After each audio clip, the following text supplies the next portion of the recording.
അസ്സലാമു അലൈക്കും വറഹ്മത്തുള്ളാഹി വബറകാതുഹു.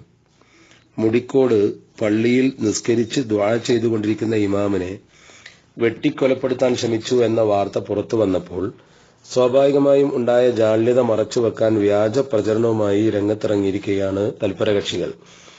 പള്ളിക്കൽ ബസാറിലും മുടിക്കോട്ടും കക്കോവിലും കൊടക്കാട്ടുമെല്ലാം കയ്യൂക്കുകൊണ്ട് കാര്യം നേടാൻ ശ്രമിച്ചു എന്ന് മാത്രമല്ല, അവർ ഈ പള്ളികളിലൊക്കെ അടികലശലുണ്ടാക്കിയത് പള്ളിയിൽ വെച്ച് തന്നെയാണ്. വിശ്വാസികളായ ആരെങ്കിലും നിസ്കരിക്കുന്ന പള്ളിയിൽ അടിയുണ്ടാക്കാൻ വരുമോ? നിങ്ങൾ ചിന്തിച്ചു നോക്ക്. ഇവർക്ക് കയ്യൂക്ക് കാണിക്കണമെങ്കിൽ പുറത്തു വെച്ചാകാമായിരുന്നു. പക്ഷെ പുറത്തു വെച്ച് കയ്യൂക്ക് നടത്തിയാൽ പള്ളി അടച്ചുപൂട്ടുന്ന പ്രശ്നമുണ്ടാകില്ല. അപ്പോൾ ലക്ഷ്യം പള്ളി അടച്ചുപൂട്ടലാണ്. അതിന്റെ കാരണം നിയമപരമായി ഒരിക്കലും ആ പള്ളിയുടെ ഭരണസമിതിയിൽ അവർക്ക് കടന്നു വരാൻ കഴിയില്ല. ഈ പള്ളിക്കൽ ബസാറിലും മുടിക്കോട്ടും അതുപോലെ കക്കോവിലുമൊക്കെ നിയമപരമായി തെരഞ്ഞെടുക്കപ്പെട്ട കമ്മിറ്റി ഭരണം നടത്തുമ്പോൾ ആ തെരഞ്ഞെടുക്കപ്പെട്ട കമ്മിറ്റിയിൽ അവർക്ക് അധികാരം കൈയാളാൻ കഴിയില്ല എന്നത് നിയമപരമായി എല്ലാവർക്കും അറിയാവുന്ന കാര്യമാണ്. ഈ നിയമപരമായി അറിയാവുന്ന വസ്തുതയെ മറികടക്കാൻ വേണ്ടി തങ്ങൾക്കില്ലെങ്കിൽ പിന്നെ വേറെ ആർക്കും വേണ്ട എന്ന ഒരു നയം സ്വീകരിച്ചുകൊണ്ട് അടികലശൽ നടത്തി അത് പൂട്ടിക്കുകയും അതല്ലെങ്കിൽ ഒരു പുതിയ ചർച്ച വെച്ച് അവർക്ക് താല്പര്യമുള്ള ഒരാളെ ജോലിക്ക് കൊണ്ടുവരികയും ചെയ്യുക. ഇങ്ങനെയാണെങ്കിൽ ഏത് സ്ഥാപനമാണ് നമുക്ക് മുന്നോട്ട് കൊണ്ടുപോകാൻ കഴിയുക? നമ്മുടെ പള്ളിയിലും മദ്രസയിലും ജോലി ചെയ്യുന്ന മാലിന്യങ്ങളെ മാറ്റാൻ ഇവർ അവിടെ ഒരു അടികലശൽ ഉണ്ടാക്കി അയാളെ പറ്റില്ല എന്ന് പറഞ്ഞാൽ ആ മദ്രസ കൊണ്ടു നടക്കുന്ന ഗവേണിംഗ് ബോഡിക്ക് പിന്നെന്ത് അധികാരമാണുള്ളത്? അതേസമയത്ത് മലപ്പുറം ജില്ലയിൽ തന്നെ ചില സ്ഥാപനങ്ങൾ ഇവരുടെ കൈവശമുണ്ട്. നമ്മൾ ഭരിച്ചിരുന്നത് പിന്നീട് ഭൂരിപക്ഷം ഇവർക്കായി അവർ ഭരണസമിതിയായി രംഗത്ത് വന്ന സ്ഥലത്തൊന്നും നമ്മൾ പ്രശ്നമുണ്ടാക്കുന്നില്ല. ഇനി രണ്ടു കൂട്ടരും പണം ചെലവഴിച്ച് ഉണ്ടാക്കിയ സ്ഥാപനമാണ് എന്നാണ് വാദമെങ്കിൽ ബഹുമാനപ്പെട്ട മുക്കം മോയിമോൻ ഹാജി ജീവിച്ചിരിപ്പുണ്ട്. അദ്ദേഹം എത്ര തുക, എത്ര ഭൂമി കാരന്തൂർ മർക്കസിന് വേണ്ടി നൽകിയിട്ടുണ്ട് എന്ന് അദ്ദേഹത്തെ നേരിൽ കണ്ട് ചോദിച്ചു നോക്കൂ. അതിന്റെ പേരിൽ ഇന്ന് അദ്ദേഹം വല്ല അവകാശവാദവും ആ സ്ഥാപനത്തിൽ ഉന്നയിക്കാൻ പോകുന്നുണ്ടോ? ഇല്ല. കാരണം അദ്ദേഹം ഔദ്യോഗിക സമസ്തക്കാരനാണ്. മറുപക്ഷം വളരെ വ്യക്തമായി ഭരണഘടന തയ്യാറാക്കി ഭരിക്കുന്ന ഒരു സ്ഥാപനത്തിൽ അവകാശവാദം ഉന്നയിക്കാൻ ഒരിക്കലും അദ്ദേഹമോ സമസ്തയോ മുന്നോട്ട് വരുന്നില്ല. അത് ശരിയുമല്ല. ആ ഒരു മാന്യതയാണ് നമ്മൾ വെച്ചു പുലർത്തുന്നത്. നമ്മുടെ പ്രസംഗത്തിലും അതുപോലെ തന്നെ നമ്മുടെ സംഘടനാ പ്രവർത്തനത്തിലും മാന്യത വിട്ടൊന്നും നമ്മൾ പെരുമാറിയിട്ടില്ല.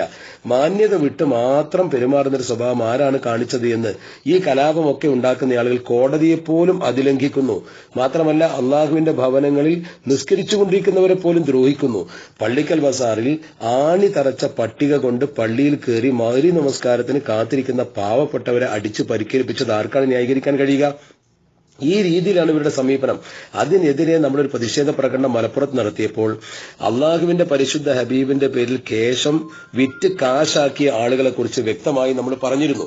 അതുപോലെ തന്നെ ഇവർ ചെയ്യുന്ന വ്യാജ പ്രവർത്തനങ്ങളെക്കുറിച്ചും നമ്മൾ ജനങ്ങളെ ബോധവൽക്കരിച്ചിരുന്നു. ആ പശ്ചാത്തലത്തിൽ അത്തരം ആളുകൾ ഖുത്ബ ഓതിയാൽ അത് സ്വീകാര്യമല്ല എന്ന് പറഞ്ഞിട്ടുണ്ടെങ്കിൽ അതിനെക്കുറിച്ച് ഇത്ര പ്രകോപിതരായി എന്റെ പേരിൽ വ്യക്തിപരമായി വ്യാജം പ്രചരിപ്പിക്കേണ്ട കാര്യം എന്താണ്?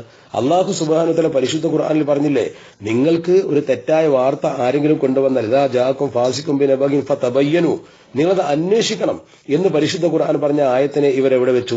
ആ ആയത്തിന്റെ പശ്ചാത്തലത്തിൽ അതിനെ അന്വേഷിച്ചുകൊണ്ട് വ്യക്തമായി അതെന്താണെന്ന് കണ്ടുപിടിക്കാൻ അവർക്ക് അധികാരമുണ്ട്. ആ രീതിയിൽ സ്കൂളിൽ അവർ പോകട്ടെ, അവിടെ പ്രധാനാധ്യാപകനുണ്ട്, അന്വേഷിക്കട്ടെ. ഒരാൾ തെറ്റായ ഒരു പ്രചരണത്തിന്റെ അടിസ്ഥാനത്തിൽ വാർത്ത നൽകുകയും പിന്നീട് ഖേദിക്കുകയും ആ പരാതി പിൻവലിക്കുകയും ചെയ്ത പശ്ചാത്തലത്തിൽ പിന്നീട് അതൊരു ചർച്ചയാക്കൽ ശരിയല്ല എന്നതുകൊണ്ടാണ് ഞാൻ അക്കാര്യത്തിൽ ഇടപെടാതിരിക്കുന്നത്. ആർക്കും അത് അന്വേഷിക്കാവുന്നതേ ഉള്ളൂ. അള്ളാഹുവിന്റെ അനുഗ്രഹത്താൽ ഇന്ന് വരെ അന്യായമായി ഒരു പണം കൈവശം വെക്കേണ്ട കാര്യം എനിക്കുണ്ടായിട്ടില്ലെന്ന് മാത്രമല്ല, ഇപ്പോഴും ഞാൻ പരിശുദ്ധ ഹജ്ജ് കർമ്മത്തിന് വേണ്ടി പരിശുദ്ധ മക്കയിലാണുള്ളത്.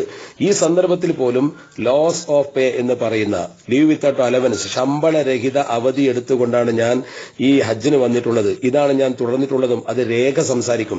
അക്കാര്യത്തെക്കുറിച്ച് കൂടുതൽ പറയേണ്ട കാര്യമില്ല. മറിച്ചാണെന്ന് തെളിയിക്കാൻ ആരെങ്കിലും മുന്നോട്ട് വരുന്നുവെങ്കിൽ തീർച്ചയായും അവർക്ക് അതിന് അവകാശമുണ്ട്. തന്നെയുമല്ല, ഞാൻ ഇതിൽ സന്തോഷിക്കുന്നു. കാരണം വ്യക്തിപരമായി ആരോപണം ഉന്നയിക്കുന്നിടത്തോളം അള്ളാഹു സുബ്ഹാനഹു വ തആല അവർ വല്ല നന്മയും ജീവിതത്തിൽ ചെയ്തിട്ടുണ്ടെങ്കിൽ അത് എനിക്ക് തിരിച്ചു തരും പരലോകത്ത്. അതല്ലെങ്കിൽ എന്റെ കയ്യിൽ വല്ലതും സംഭവിച്ചു പോയിട്ടുണ്ടെങ്കിൽ തീർച്ചയായും അള്ളാഹു ഈ വ്യാജ പ്രചരണത്തിന്റെ പേരിൽ അവർക്ക് അത് ചാർത്തിക്കൊണ്ട് അള്ളാഹു എന്നെ പരലോകത്ത് രക്ഷപ്പെടുത്തും. എന്റെ രക്ഷക്കായിരിക്കാം അള്ളാഹു സുബ്ഹാനഹു വ തആല അങ്ങനെ ചെയ്യുന്നത്. ഞാൻ സമത്വക്ക് വേണ്ടി നിലകൊണ്ടു, സത്യവന്തമായി പ്രവർത്തിച്ചു, തുറന്നും പ്രവർത്തിക്കും. പൂക്കോട്ടൂർ ഹജ്ജ് ക്യാമ്പിൽ വർഷാവർഷം വരുന്ന ആയിരക്കണക്കായ ഹാജിമാരുടെ പ്രാർത്ഥന എനിക്കുള്ള കാലത്തോളം ഒരു തരത്തിലും അവർക്കൊരു ദ്രോഹം എനിക്ക് എനിക്ക് വരുത്താൻ കഴിയുമെന്ന വിശ്വാസം എനിക്കില്ല. ഞാൻ അള്ളാഹുവിൽ വിശ്വസിക്കുന്നു. അതുകൊണ്ട് ഈ വ്യാജ പ്രചരണം നിർത്തിവെച്ച് സത്യസന്ധമായി സ്ഥാപനങ്ങൾ നടത്തുവാനുള്ള സാഹചര്യം ഉണ്ടാക്കലാണ് ശരി. കായിക ബലം കാണിച്ചുകൊണ്ട് പള്ളിയും മദ്രസയും പിടിച്ചെടുക്കാൻ ശ്രമിക്കുമ്പോൾ സ്വാഭാവികമായും ഫാസിസ്റ്റുകൾ മുസ്ലിംകൾക്കെതിരായ ഈ കാലഘട്ടത്തിൽ നാം തമ്മിൽ തല്ലി നമ്മുടെ ദൗർബല്യം മറ്റുള്ളവർക്ക് കാണിച്ചു കൊടുക്കുന്നതിന് ആരാണ് കാരണക്കാർ എന്ന് ഇവർ ഇരുന്ന് ചിന്തിക്കട്ടെ, ഉറക്ക ചിന്തിക്കട്ടെ. അള്ളാഹു അനുഗ്രഹിക്കട്ടെ. അസ്സലാമു അലൈക്കും വറഹ്മത്തുള്ളാഹി വബറകാതുഹു.